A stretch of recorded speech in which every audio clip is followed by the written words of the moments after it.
Sarah, you actually brought Bitcoin to our program and told us all about it.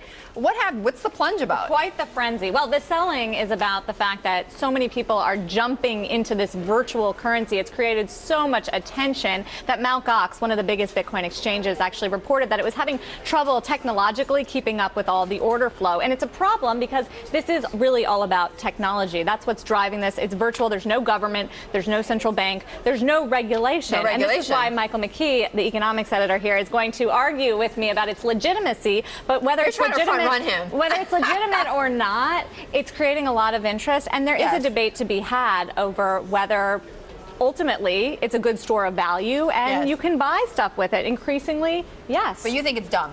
It is dumb.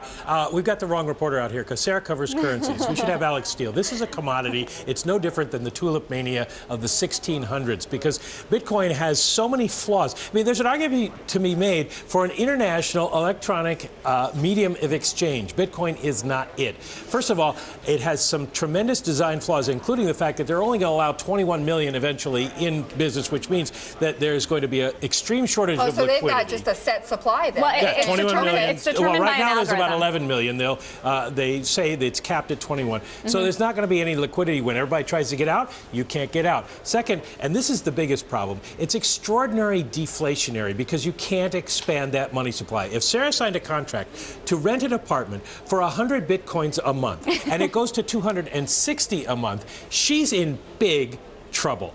And there's nothing you can do about that. And you end up in a classic liquidity trap at the end when you get into this situation where prices keep going up. So everybody hoards their Bitcoins. They don't spend them. And that drives the prices up even higher. Well, maybe that's why those millionaires, those Bitcoin millionaires are now selling out. And that has to do with this idea of mining, where you mine Bitcoin. You can actually do that on your own computer, which helps.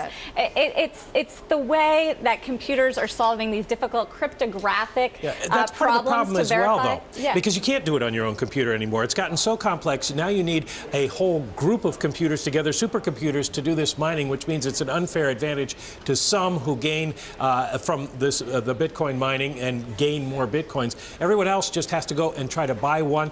And if you ever try to take it into the public sphere, it isn't going to work. Governments aren't going to allow it. If you have to pay your taxes in Bitcoins, no matter what he says about, and it's a valid argument, and for sure the debate is out there right now, but you can't ignore the fact that it is out there, it is getting attraction and interest. The FBI has a report that it did about a year ago looking into Bitcoin and some of the illegal behavior that it perpetuates.